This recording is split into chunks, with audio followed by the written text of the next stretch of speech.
tous ces amis, c'est Christophe, nouvelle vidéo de What If numéro 7. Et si l'Angleterre avait gagné au moins un titre depuis 1966 hein. Ouais, parce que un titre pour l'Angleterre, c'est un petit peu une anomalie quand même, parce que c'est une grande nation du foot. Hein. D'ailleurs, c'est les inventeurs du foot, a priori. Et un seul titre, quand même, ça la fout mal. Hein. Bon, c'est quand même un titre, hein, parce que la Coupe du Monde 66, hein, il ne faut pas leur enlever. C'était une belle Coupe du Monde. Donc, gagné sur leur terre, hein, donc à Wembley, avec une grosse génération. Hein, donc, les Sir Bobby Charlton, Bobby Moore. Vous avez quoi? Vous avez Hurst en attaque. Vous avez vraiment des grands joueurs. Gordon Banks dans les buts, hein, le fameux Gordon Banks. Hein. Donc c'était une grosse génération hein, qui gagne. Hein. Bon, avec quand même une victoire assez controversée dans le sens où il marque un but qui a priori n'en était pas un. En tout cas, on n'a jamais su. Je vous montrerai l'image. Hein. Donc c'est le ballon, est-ce qu'il est rentré ou pas? Certains disent que non, certains disent que oui. Et donc c'était le troisième but. Hein. Il y avait 2-2, je crois, à l'époque en prolongation. Et donc vous passez à 3-2 avec ce but. Et bon. Ils gagnent quand même la finale, quoi qu'il arrive. Hein. On ne va pas leur enlever. Ils ont eu la Coupe du Monde. C'est un titre. Mais bon, depuis ce temps-là, quand même, avec toutes les générations qu'ils ont eues, hein, parce qu'il y en a eu hein, quand même. Déjà, il y a eu cette génération, donc en 66, qui gagne la Coupe du Monde. Mais après, en 70, c'est le Brésil, hein, Brésil 70, hein, la grande équipe du Brésil. Mais quand même, ils avaient quand même une génération assez incroyable et ils auraient pu faire quelque chose, donc ça n'a pas été le cas.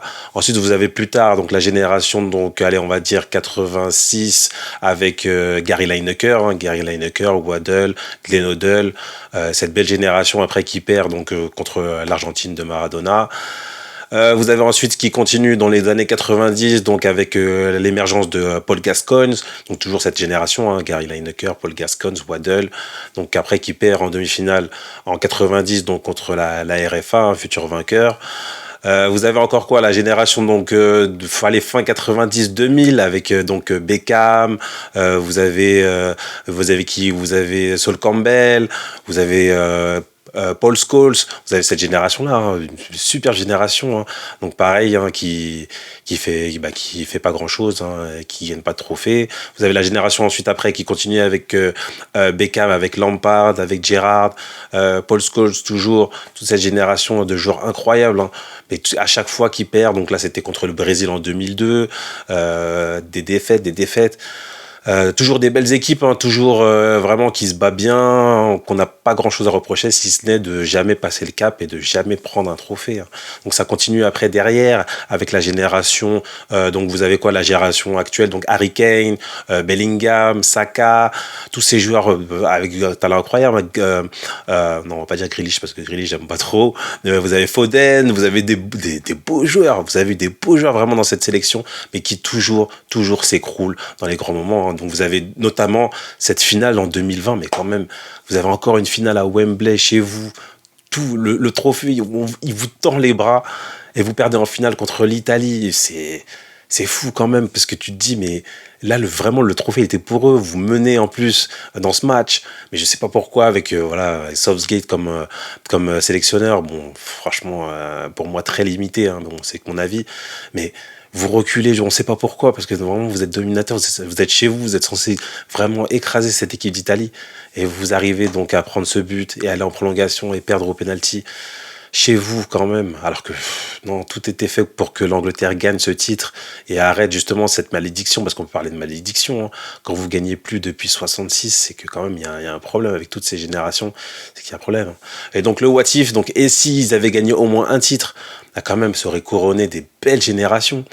Et surtout c'est que quand vous perdez autant de fois, est-ce que vous avez bien appris justement de toutes ces défaites, parce que quand ça se répète, à chaque fois vous faites des demi-finales, vous faites des finales, mais qu'à chaque fois vous perdez.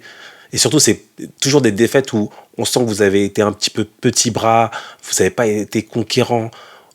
Souvent, la victoire, elle était là, vous tendez les bras et à chaque fois vous perdez. Est-ce que vous avez vraiment appris de vos échecs? Là, par exemple, typiquement, la dernière génération qui arrive, vous avez cette finale en 2020 que vous devez gagner. Et donc, du coup, normalement, quand vous perdez une finale chez vous, qui vous tend les bras comme ça, vous devez changer des choses. Ben non, vous restez avec ce sélectionneur-là. Pareil, les prestations de l'Angleterre, quand même, par rapport au niveau qu'ils ont, ben à chaque fois, on se dit on est un petit peu sur notre fin, quoi. Bon, même si après il y a eu la finale, enfin le quart de finale face à la France en 2022, où là c'était une belle équipe d'Angleterre, hein. Et s'il n'y avait pas justement ce raté du penalty à 2-1 d'Harry Kane, qui tire au-dessus, voilà. Ça, typiquement, s'il met ce penalty, ça arrive à 2-2. Et là, la France, clairement, elle n'est pas sereine, hein, parce que l'Angleterre est quand même dominatrice hein, dans ce match. Mais comme à chaque fois, l'histoire se répète et l'Angleterre s'écroule. Mais oui, ça aurait couronné. Voilà, vous avez la génération Beckham qui n'a pas de trophée, la génération Lineker qui n'a pas de trophée. Quand même, c'est des grands joueurs, des grands noms. Et puis surtout, vous avez, ils ont quand même chez eux le meilleur championnat du monde avec les meilleurs joueurs. Vous avez des bons centres de formation parce que voilà, à chaque fois, chaque année, il y a des pépites justement anglaises qui arrivent, qui émergent. On a toujours des belles générations et pourtant, ça gagne pas. Donc, est-ce qu'il ne faudrait pas justement changer un petit peu cette mentalité, essayer d'apprendre justement des autres nations qui ont gagné, parce que c'est quand même une anomalie que toutes les nations, la France a gagné, l'Allemagne a gagné quasiment tout le temps, l'Italie a gagné, l'Espagne a gagné, même l'Espagne aussi qui était considérée comme des losers ont gagné. Donc vraiment tous les pays, des grandes nations du foot, le Portugal a gagné. Donc vraiment toutes les grandes nations du foot européen ont gagné, sauf l'Angleterre. C'est quand même une anomalie, hein, et c'est pas comme si vous aviez des creux générationnels. Donc là, ok, on peut se dire voilà, bon, les joueurs n'ont pas le niveau, donc il faudrait peut-être attendre voilà une génération qui arrive. Non, c'est que tous les 4 ans, tous les 2 ans, vous avez des nouvelles générations de joueurs qui arrivent, qui viennent renforcer cette équipe, et pourtant ça perd. Et donc, ils ont essayé en plus de prendre des sélectionneurs étrangers, donc avec Capello, avec Sven-Göran Eriksson. Ils ont essayé, hein, mais toujours ça perd. Et là, vous avez un sélectionneur qui est franchement pour moi très moyen en tout cas. Je pense qu'ils peuvent trouver mieux, hein, même si en Angleterre, c'est vrai que si on regarde bien, les coachs anglais, bah, le niveau est pas dingue quand même. Mais je pense qu'ils peuvent trouver mieux que Gareth Southgate quand même. Et pourtant, ils ont continué avec lui. Et donc il y a l'Euro qui arrive, ils sont toujours favoris avec les Bellingham, les Saka, les Foden, les Harry Kane. Mais il y a de grandes chances qu'ils s'écroulent, hein, et c'est bien dommage, hein. Après, je leur souhaite de gagner, hein. Enfin non, je cherche d'abord à la France de gagner. Mais bon, en tout cas, ils vont être favoris, ils vont être sûrement dans le dernier carré. Mais c'est bizarre quand même de pas d'essayer de, je sais pas, corriger quelque chose, tenter un truc.